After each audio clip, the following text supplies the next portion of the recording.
Pag-usapan natin ito yung mission and vision kasi part ito ng chapter 1. So, ano ba pagkakaiba ng mission and vision? So, the mission, no, what you want to do, or it is something what you can do now based on your resources, based on your capability. So, it is something that you can accomplish, what you want to do, what you want to accomplish, and you can accomplish it. Okay? So, it doesn't mean it's easy. It's in fact challenging. But because you have the ability and the resources, you are capable of achieving the mission. A mission is normally short-term in nature. So short-term because you can accomplish it right away. You can implement your mission immediately. The vision is long range. The mission is stated generally. So there are no specifics. The statement is more dramatic. It represents the vision, the dreams of the company, the ambition of the company. And this is long range because this will not be attained in the next 5 years, 10 years. It takes a long time for a company to achieve its vision, if ever it will. No? But most likely, it's always a work in progress, no? The attainment of the vision. Okay? So what are the characteristics of a vision statement? So it is future-oriented. So you think of the future, it's a long-range plan, no? It connotes futurity. It should also be clear, okay? Because of course, the stakeholders of the company should be able to read it and understand it. The employee should understand it, okay? It should also be inspiring. So in other words, ito dapat motivational, okay? It should be a statement that sounds good, okay? It yearns for something very positive that should happen in the company and in the world. Okay. Now, what are the characteristics of a good mission statement? The mission statement naman, marami siyang characteristics, no? Kasi obviously, this is very important because this is something that should be acted upon immediately. Kaya mong gawin to no? So it should be feasible, should be realistic in other words. Okay? Do not be writing something there that you cannot achieve, beyond your capabilities. So based on your resources, it's possible. It should be precise. In other words, it should be specific. Okay? The words you use has more details in comparison to the vision also. Okay? It should be clear. In other words, it should be well understood. Okay? So everyone in the company must be able to interpret it, and clearly understand what it means. Okay? Don't be too poetic with your mission statement, no? Be specific, be clear. Okay? Number 4, it should also be motivating. So just like the vision, it should also be inspiring. It is best if it inspires individuals, to improve, okay, to achieve goals, okay, to make the community, society, the country better, okay. It should be distinct. No, it is best if the mission statement also is able to distinguish the company from its rivals or its competitors. Okay. Number 6, it should indicate major components of the strategy. It is good if your mission statement can mention the strategy, and it should indicate how objectives are to be accomplished. It is also good if mission statements are able to identify the objectives of the company. Okay? Now, class, sasabihin nyo, sir, napakahirap naman mag-compose ng good mission statement. Kailangan ba lahat ng characteristics na yan present doon sa mission statement? Hindi naman. Mahirap gumawa ng mission statement na,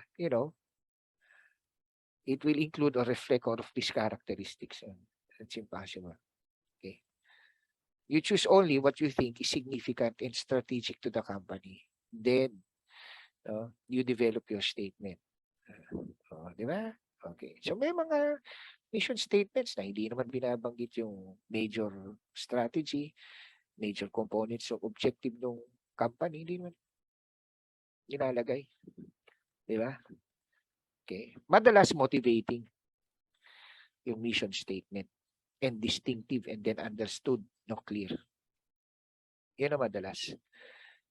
But you can develop, kasi may mga mission statements na, may mga companies rather, na hindi lang naman isa lang ang mission statement. Maraming mga companies, multiple ang mission statement. Nakabulit. O kaya may number, di ba? So may mga companies na meron silang multiple mission statements. Tapos in some mission statements, makikita mo, indicated na yung strategy. Tapos sa ibang mission statements naman, mababasa mo, makikita mo, indicated din yung objective. So, yun. Pwede yun. Multiple. Okay. Pero we are not requiring you to compose a mission statement. No, one mission statement. Tapos, it encompasses or includes or reflects all of these characteristics. Impossible yun. No, diba? Ganun din ang vision statement. Importante lang sa vision statement yung tatlong binigay ko. Okay, inspiring. Yan. It's a future-oriented. Yan. Okay. Questions? Okay. Yan, bigyan ko kayo ng tip or very important information. No? Madalas, kung meron mang kailangan i-revise, yung mission statement ang rini-revise. Seldom na yung vision. Okay. Kasi yung vision, di pa naman mangyayari yun. Hindi nga natin alam kung ma-achieve ng company yun, di ba? Yung mission ang importante because this is the one that can be acted upon and currently, most companies are already acting upon it, implementing the mission. So if you want to revise the mission statement, if you want to revise something, mission statement, because you want to change something in the action plan. Or maybe mapapansin nyo, meron kayong gusto namang idagdag. No? Parang, kita nyo, parang kulang yung mission. No? Meron kayong gustong idagdag, pwede nyo dagdagan yun. Gawin yung, kung 2 bullet lang yung mission statement, gawin mong 3, pwede yun. Or isa lang yung mission statement, pwede mo, dagdagan mo ng isa. Para mas maganda, mas klaro yung mission. Pwede yun. Okay, so depending on you, executives. Okay, depending on your plan for the company. So madalas ang gagalawin na lang ang mission statement. Okay, kung kailangan galawin. Alright? Minsan naman okay na. Okay naman yung vision, okay naman yung mission. Okay, may nagtanong sa isa kong class, sabi, sir, yung mission nila, they just changed it or revised it last November. Should we change it? Depende sa inyo. Kung sa tingin nyo, okay na yung revision nila a few months ago, okay. But if you think you can add something more to improve the mission and of course to improve the company, that's the purpose of the mission naman, go ahead, you add another bullet, you add another mission statement. Ganun ang gawin ninyo. Okay? Ngayon, itong mission and vision statement naman, hindi ko naman sinasabing hindi ito importante, pero yung panelist, hindi naman nagtatagal dito. Okay? Ang dalas ngayon, wala nang tanong sa mission, vision, maski sa revision. Pero merong nagtatanong. Okay, nakaka-encounter ako na nagtatanong, bakit ganito yung mission mo? Pero ito yung suggested strategy. Parang hindi align sa mission. Nangyayari. So, if you're going to retain the mission vision statement, be ready for an answer. No? Why you plan to retain it? Prepare an answer if ever there is a question about that if you revise the mission statement, prepare also an answer for that, if in case it is questioned. Okay, why there is a need for the revision of the mission statement, or why is there a need for adding another mission statement? Okay, so yan. Questions? Nasabi ko lang na na konti lang ang tanong dyan kasi madalas yung mga panelists natin, mga experts yan in their particular field. They will target their particular field when they look at your paper. Siyempre, may accountant, may management, merong marketing. Okay, pero hindi naman ko sinasabing lalampasan yan, ha? Be careful. Kasi tulad ako, when I look at the paper, when the paper is presented to me, siyempre wala namang akong alam doon sa business eh. Babasahin ko yung executive summary, yung introduction, pati mission and vision. Tapos magre-research na ako sa Google or sa mga magazine at libro kung meron man akong kopya tungkol doon sa company na yun. Makikita mo sa Google Chrome ko, nakabukas maraming tabs all about articles, news articles, blogs, videos about your company. Kasama na yung mission and vision doon. Siyempre, titingnan ko. Ganun ang gagawin. Okay, so just be ready. Clear? Now, how do you analyze your, by the way, ito, magagandang mga mission and vision statement pala ito. You know, you look at the vision of Amazon. Their vision is to be the Earth's most customer-centric company, to build a place where people can come to find and discover anything that they may want to buy online. Hindi pa nangyayari to, but someday they hope it will.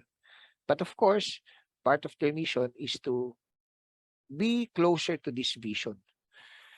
Diba? In their mission, they're doing everything that they can in their capability right now so that they are closer to this vision. Anong ibig sabihin ng Earth's most customer-centric? Ano kaya ang ibig sabihin ng customer-centric? Class, they want to be the Earth's most customer-centric company.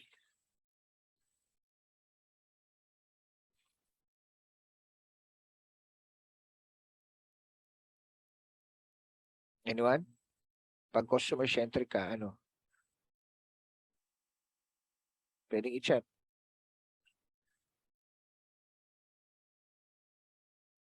Huh? Sir, ano po? Yes. Yung decisions po nila based sa consumer needs. Very good. Very good, Benjamin. Correct. Anything that you do, in fact, any activity, any task in your company, you think of the customer. Will this deliver customer delight? Not just customer satisfaction, ha? Customer delight. Ito bang desisyon kong to ay lubusang magpapa-excite sa customer? Customer-centric yun. Di ba? Oh, see that? So they want to be the place where people can come to find, discover anything they want to buy online. Someday, you want to buy a car, you buy it through Amazon. Diba? Delivery after 3 days. You want to buy a house, a condominium, you buy it at Amazon. You want to buy special equipment, specialty medicine, no? Buy it through Amazon. That's their dream. It's not happening yet because it's a vision. But someday maybe it will. Di ba? Maganda yung vision nila, makita mo, very, very inspiring. To be the Earth's the number one, most customer-centric company. So everything they do, they think of the customer. They have the customer in mind. Totoo yan, makikita mo. Hindi lang naman Amazon yan eh. Yung marami sa mga tech companies ganyan. Very conscious sila. They're so conscious of UX. Have you heard of that? UX.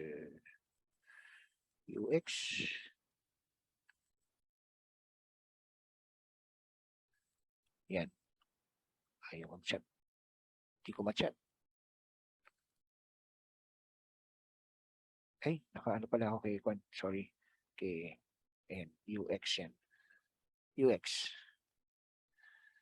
User experience. Yeah, user experience.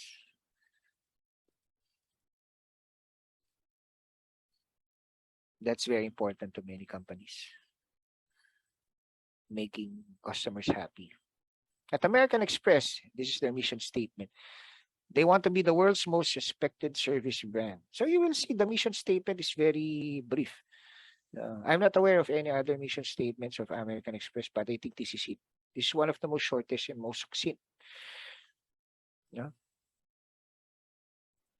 It just wants reputation. Its reputation to be the world's most trusted brand in credit cards.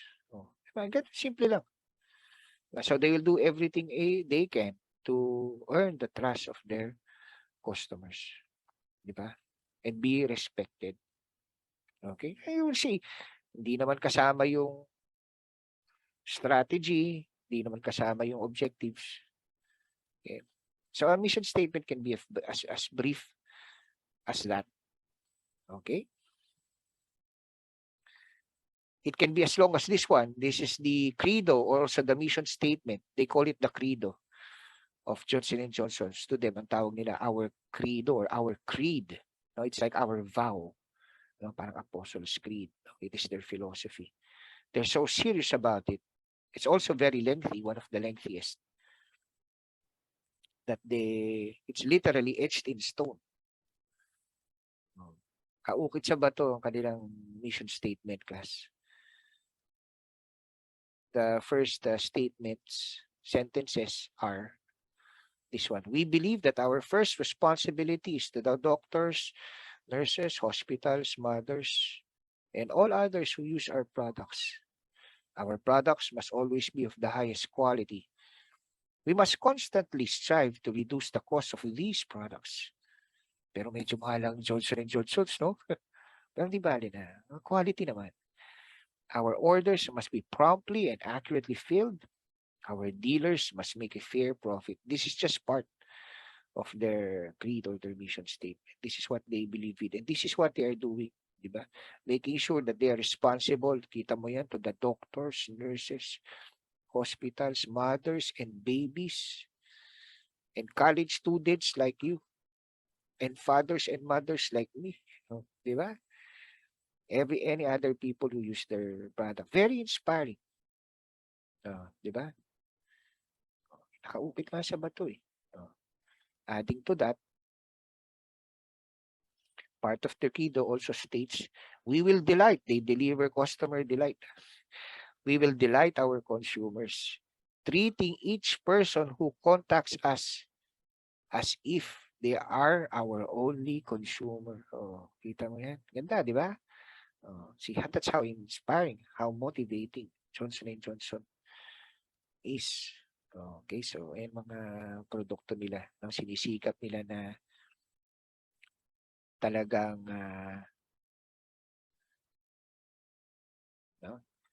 isa katuparan yung kanilang credo.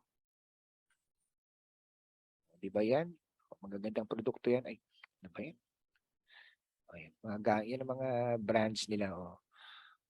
Tylenol, Band-Aid. Yung Band-Aid, sobrang sikat yan. Di ba? Ano na yan eh. It is expressed like a common noun, di ba? Pero proper noun yan, di ba? Brand name yan eh. Band-Aid, brand yan eh. Pero tayo, basta makakita tayo ng plaster strip, ang tawag natin, Band-Aid. Ba't may Band-Aid ka dyan? Pagbilang nga ng Band-Aid, pero makita mo yung brand, di ba? Pero tawag natin yung Band-Aid. Parang Colgate, di ba? Pagbilang nga ng Colgate, yung close-up. Every marketer's dream, di ba? To have a brand na used as as common speak. Parang yung di ba, Xerox. Alam ba niyo yung Xerox ay brand name? Xerox. Pa-Xerox ka. Pa-Xerox, ay di pwede. Fuji gamit ko eh. Di ba? Fuji yung copier ko eh. Paano ba yan? Hindi. Xerox eh. Brand name yun. Galing, ano?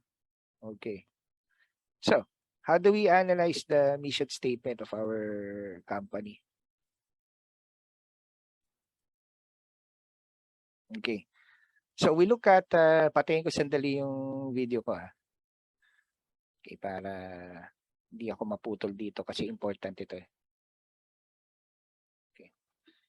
So according to Fred David, dito ba sa class na to, yung nagtanong before, kung sir, ituturo nyo ba itong kay Fred David? Opo, ituturo po natin. Ito na nga. Dito, di ba, sa class na to. Okay, so Fred David actually presented 9 components for a good mission statement. So dito na tayo sa mission statement analysis.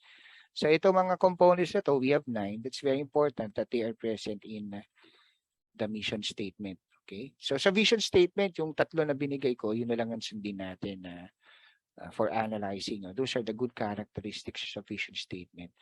For analysis, no, this is very important. We use Fred David's framework because sometimes we wish to change or revise the mission statement. So this one, these components will guide us. He gave us 9. Okay, now, very important. So ibig ba sabihin, pag i-revise namin yung mission statement, kinakailangan itong 9 na to present dun sa statement? Hindi. Hindi naman. Kasi imposible nga klase. Imposible na makasulat ka ng mission statement na it will reflect all 9 components.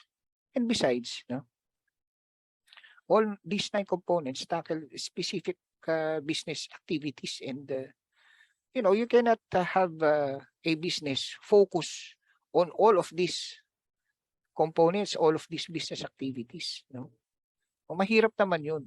Kaya madalas ang mission statement nakafocus lang yan sa one component because the company sees or feels that this is the most important component that they should focus on. So the mission statement will be based on that few or one component. Ganon. Hindi ko naman sinasabi pag revise mo yung mission statement, sama mo lahat ng components. Hindi naman ganon. Di ba? Okay. By the way, when you write your vision statement, in case you want to add to it, so halimbawa, nandito yung mission statement ng company, halimbawa yung original. Napansin nyo, the original statement, ganyan, ito yung original. You find that the original statement is based on the products component only.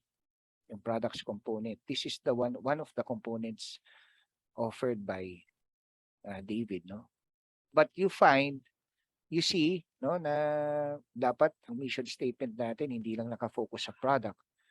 Mas maganda nakafocus din siya sa technology and sa public image. You see, for example, or you find that this is important for the strategy of a company in order for it to be competitive in the next few years, the next 5 years.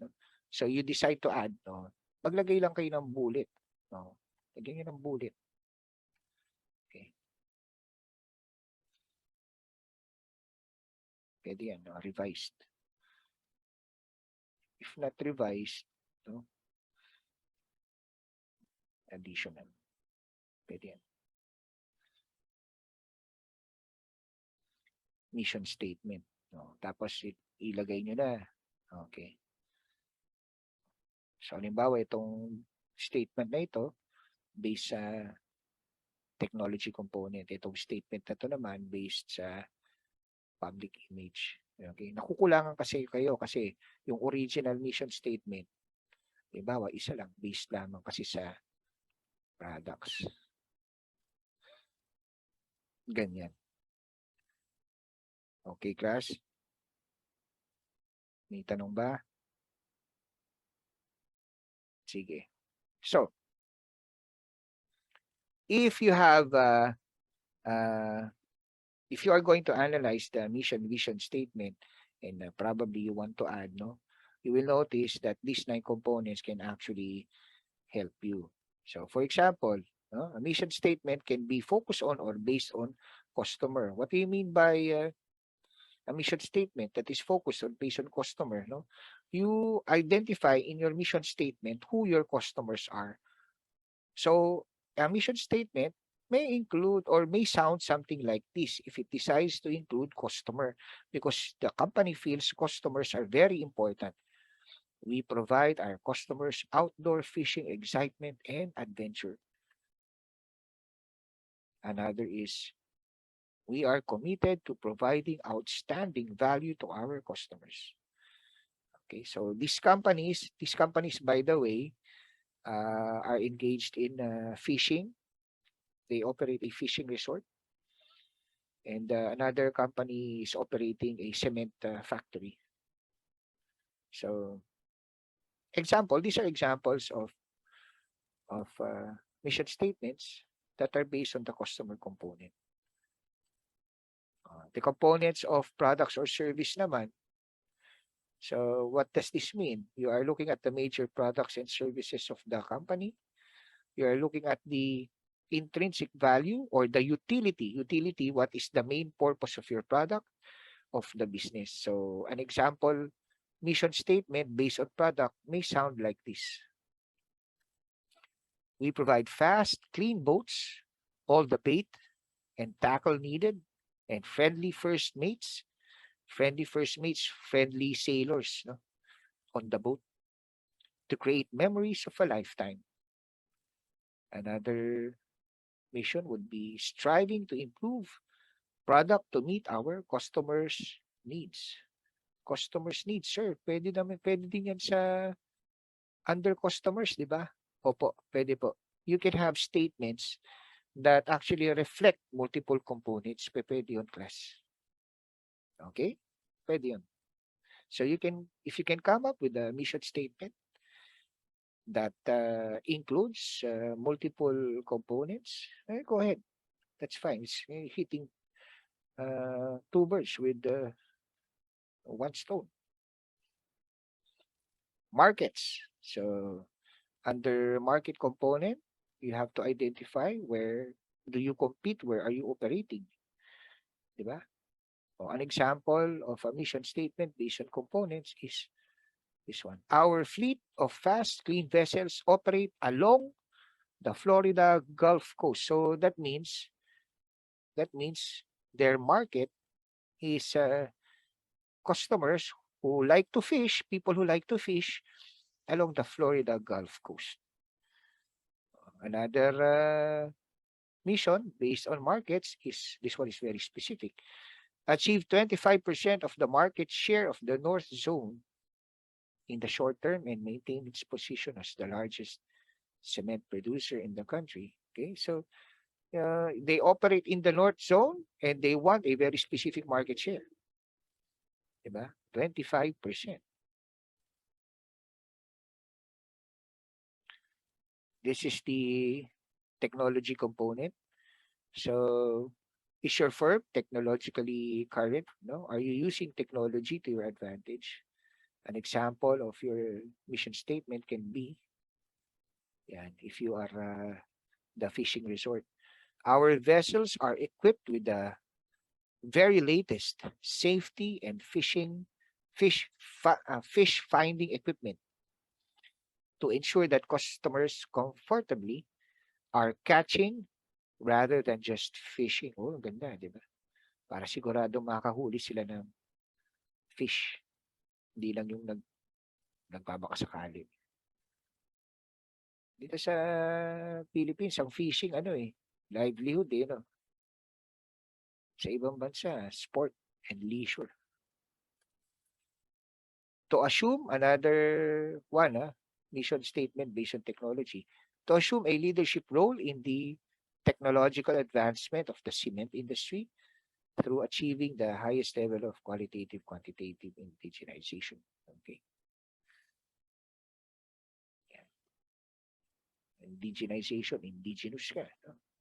Okay, unique. Number 5 component, concern for survival, growth, and profitability. So you can come up with a mission statement based on your desire to grow, to be profitable. Just like, for example, our prices are as low as possible to provide customers great value in conjunction with high employee morale and a reasonable return for owners. Okay. So, isa sa mga strategy ng company, mag-offer ng competitive pricing, offer low price. Of course, the idea is if you have lower price, people will flock to you. This means more customers, more profit, and therefore better returns for stakeholders. Okay, another is to promote and expand sales of the company. Expand sales. Sustainable and equitable growth and prosperity for the company. Okay. So you want the company to prosper. It may include that intention in your mission statement. Another is philosophy. What are the beliefs of the company? What are its aspirations? Okay. So you may include, your ethical priorities, your moral duties. Example, we assure customers the utmost courtesy and care, as our motto on every vessel is to follow the golden rule. Do you know what the golden rule is? Christ version yan. Kasi do active, no? Yung iba kasi do not do passive o wag gawin. Ibig sabihin, pag di ka gumagawa ng ayaw mong gawin sa ibang tao, di mo ginagawa, whatever. Di ka gumagawa, stand still ka lang Maganda ito, you do. Diba? Kung gusto mong bigyan ka, magbibigay ka muna. Diba? Tsaka una yung do. Ganda, diba? Una yung do. Hindi do not Do not, wala. Steady ka lang. Yung do, diba? Gawa ka muna. Do unto others as you would have others would have them do unto you. Gawin mo muna. Maganda. Yan ang golden rule. So in every vessel, that is the motto. No? Sa bawat bangka doon sa resort, golden rule. Very ethical, very moral. Committed to providing outstanding value to customers. That's also ethical. Achieving excellence. Lagi natin nalilingin yan mga words. Excellence, honesty, integrity, quality. Okay. That's the philosophy of the company. They probably would include that in their mission statement. Kasi philosophy nila, belief nila yun. Okay? Self-concept is you are making use of your competitive advantage. If you think your competitive advantage, your unique strength is very important to your business, you include that in your mission statement. So your mission statement can sound like this. For customer enjoyment and safety, we provide the most experienced staff in the industry. So the competitive advantage of this fishing resort is their most experienced staff. Pinaka-qualified, pinaka-competent, pinaka-magagaling, pinaka-talented, pinaka-skilled. Diba? So competitive advantage yun. Another competitive advantage is you are the leader. Maintain the leading position in the quality of cement. You are the leader in quality. You are good at reducing cost. To reduce cost production, enhance market share. You are so good at technology. To maintain competitiveness by leveraging technology. So this mission statement can also fall under the technology component class, di ba? So pwede rin yun. Sabi ko nga, a mission statement can be written to reflect multiple components. That's good. Concern for public image. Are you concerned with how you contribute to society? Diba? Is corporate social responsibility important to you? So if it is, and you find that strategic, you can come up with mission statements like this. Our vessels use emission-friendly engines. We continue to set adequate funds from net profits for fulfilling various social responsibilities, particularly in the field of education and health. Okay? So yung company nagko-contribute din para sa education and health sector ng lipunan. And number 9, are you concerned with your employees? So if you are and you think that's important, that should be part of your strategy, then you can come up with a mission statement like this. Our on the water and off the water employees are on a mission to help customers have a great time. Okay, so their employees. This can also be part of competitive advantage, self-concept. It can also reflect as self-concept, di ba? Okay. Okay, another example to achieve the basic aim of benefiting our customers, yan, employees and shareholders. So you believe your employees are also very important, so you include them in your mission. Okay, you care for your employees. Yan. Now remember that the mission and vision are stable. So generally, you do not change it because, it is not often that companies change their nature of their business. But it should be flexible. In other words, it can be tweaked. Paminsan-minsan, because times change, no, customers change, the environment change, regulations change, we are able to change our mission and vision. But seldom do we totally create another one. That's tantamount to creating a new business eh. Or you look at Facebook, nagbabago ang kanilang mission statement. 2008, ito. Facebook helps you connect and share with people in your life. 2009, Facebook gives people the power, may power na, to share and make the world more open and connected. Pero noong 2017, may mga bagay na nangyari. You probably know about that already. That was not very good, no? So Facebook was involved in many things that are not good. Disinformation and manipulation, revisionism and so on. No? Yeah, so they changed their mission statement to give people the power, may people power pa rin, but to build community, no, and bring the world closer together. No, pinalitan yung making the world more open and connected. No, di ba? Open nga, connected. O, connected kayo kasi nag-aaway kayo. Ganun nangyari.